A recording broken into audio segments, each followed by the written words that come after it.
バカがいるじゃないですか。ギャンブル好きっていうのでまともな人間はいません。日本ってそこら中に駅前とかにパチンコとかのギャンブルがあるってちょっと国としておかしいと思うんですよね。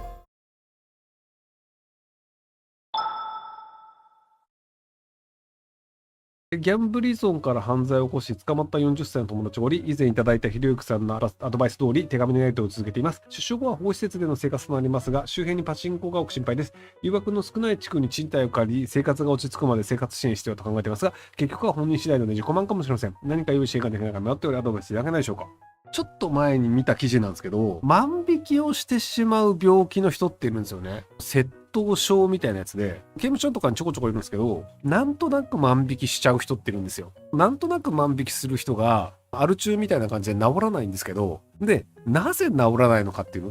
で、その人がどういう場面を見た時に心がざわつくのかっていうテストをしたんですよ。普通にこう街中ですとか、誰もいない街中ですとか、街中に人がいますとかは、一般の人と全然変わんないんですよ。で、お店の中で人がいますだと全然変わんないんですけど、お店の中で人がいないという写真を見ると、お店のスーパーとかの通路で商品がいっぱい並んでる。で、そこを見ると心ざわつくんですよ。窃盗症の人が。で、どうやら窃盗症の人は誰もいなくて商品が並んでるっていうのを見てしまうと、なんか盗まなきゃいけないという刷り込みがされちゃってるっぽいんですよね。目の前に食べ物があったら食べるっていうのは動物はやるじゃないですか。で、なんか可愛い猫がいたら、ああ、可愛いって撫でたくなるみたいな、割とその刷り込まれてやる行動って人間があるんですけど、窃盗症の人は誰もいない商品が並んでるのを見たら、何か盗まなきゃいけないって思い込んでしまうっていうのがあるらしくて、なので、ギャンブル依存症を治したいっていうのがあったとしても、パチンコ屋を見ちゃうと、多分パチンコ屋に入っちゃうんですよ。でこれアル中の中毒の人もそうで、いくら治したいと思っても中毒の人ってもうお酒目の前に出されたら飲んじゃうんですよ。なので中毒を治したい人はお酒を目の前に見ても我慢できるようにしようとかじゃなくて、もうお酒を見ないっていう生活の方がアルコール中毒が治しやすかったりするんですよね。生活支援としてはパチンコ屋が全くないところに行った方がいいと思います。例えば文京区とかに引っ越すとパチンコないと思います。そういう感じで職場に行くとか家とかの間にパチンコ屋がないような生活圏内っていうところで生活するとパチンコ屋と触れる機会がなくなるので、そういう生活をした方が結果として治りやすいと思います。自分からもう掛け事やりに府中に行きますとかっていう人はもうどうしようもないと思うんですけど、ギャンブル中毒の人で治したいと思っても治せない人っていうのもいるので、なのでギャンブルが目に入らなくするっていう方がいいと思うんですよね。なんか日本ってそこら中に駅前とかにパチンコとかのギャンブルがあるってちょっと国としておかしいと思うんですよね。僕はギャンブル自体は別にあっていいと思うんですよ。競馬でもパチンコはちょっと違法な部分があるかどうかと思うんですけど、競馬でも競輪でも何でも。で、ただそれって賭け事をしようと思う人がわざわざお金を払いに行ったりとかわざわざ移動してやるための観光施設としてあるべきで、なんかどの駅でも駅を降りたらパチンコ屋があるみたいなのはちょっと国としてどうかと思うんですよね。そこら中に賭け事ができるのがある国って多分日本だけじゃないかな。例えばバルト三国のラトビアのリガとかは一応旧市街って言われる観光地の部分とかのちょっと外れたところにちょこちょこあったりするんですけど、でドイツのフランクフルトとかにも一応カジノちょこちょこあったりとか、フランクフルトは空港だけか。空港であれどこだ、オランダもちょこちょこあって、でリトアニアもちょこちょこあってみたいな感じで街中にちょこちょこあるところなんですけど、イギリスも街中にちょこちょこあって、でイタリアもバーの奥の方にちょこっとだけあるとか、カジノとか賭け事がここでできますよっていうのを宣伝してないんですよね。分かる人は分かる場所にあったりするんですけど、でも日本の場合って駅前とかにバーンって看板立ててパチンコとか書いてあるじゃないですか。だからなんかあれどうかと思うんですよね。だってこういうこと言うとパチンコ利権の人たちに怒られるんですけども、はい、で34歳年収700万現金貯金200万プラス金融資産や50万円のものです。ギャンブル好きで貯金ができていません。結婚予定してるんですが、彼女の貯金が少ない理由が時何とすればおめずにするんでしょうか。いい案ください。もうギャンブル好きは時間の問題でバレるので、ギャンブル好きって言って結婚できないで別れてください。ギャンブル好きっていうのでまともな人間はいません。たまにギャンブル好きで本当に稼げる人はいるんですけど、基本的に9割の人のギャンブル好きっていうのは金を溶かすだけです。で、金を稼いで溶かすので、奥さんの金も使っちゃったりするんですよ。なので、ろくでもないので、早めにギャンブル好きっていうのはやめた方がいいですよ。芸人とかでギャンブル好きは全然いいんですよ。破天荒な生き方というのが面白いよねという仕事だから許されるだけで、一般的には家の金をどんどん溶かしていくやつっていうのはもう嫌われる一方なんですよ。なので自覚してください。で、その上でギャンブル好きを直して、今の彼女と真っ当な結婚をするのか、ギャンブル好きとして嫌われて孤独に生きてるのか、どっちがいいのかっていうのを考えた方がいいんじゃないかなと思います。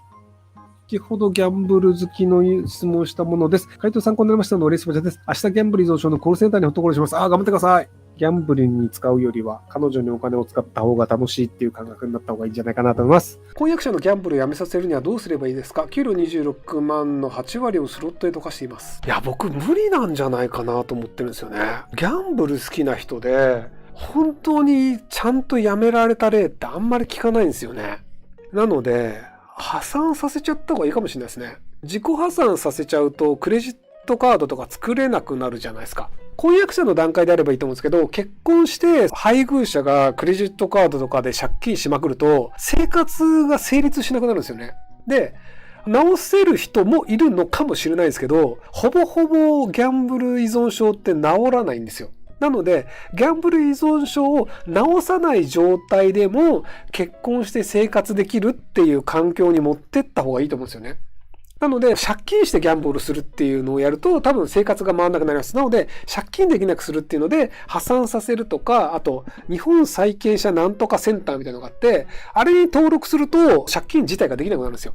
ただ、クレジットカードとかを持ってると、そこクレジットカードの枠内で現金化してギャンブルに行くとかっていうのもできちゃうので、クレジットカードを作らせないためにはもうカード作らせなくするっていうので、一回破産させるか、あとクレジットカードもなんとか保証協会みたいなところに行くと、クレジットカード作れないがあるんですけど、ただ本人が作りたいっていうと作れちゃうんですよ。なので、一回破産させた方が長期的には問題が起きないんじゃないかなと思います。競馬で勝つのは無理なのでしょうか？お金を増やすにはどうすればいいでしょうか？基本的には 75% の人は競馬でかけると負けるので、競馬はやらない方がお金が増えると思います。お金を増やすにはどうすればいいかで、お金を使わなければ増えます。競馬をやるだけお金は減ります。ごくたまに 15% ぐらいの人が得をする人っていうのもいるんですよ。 15% もいないかな、 10% ぐらいで、その 10% ぐらい得をする人って確率上発生するんですけど、大抵の人は 75% の方に入るので、お金を使うだけ損っていうのを覚えていただければ。なんだろうね、ギャンブルとかで10% の人だけ得をして9割の人が損しますみたいな時でも、自分は 10% 側に入れるとか思ってる人っているじゃないですか。他の人 50% を切ってるってことは基本失敗するんですよ。基本損するんですよ。でも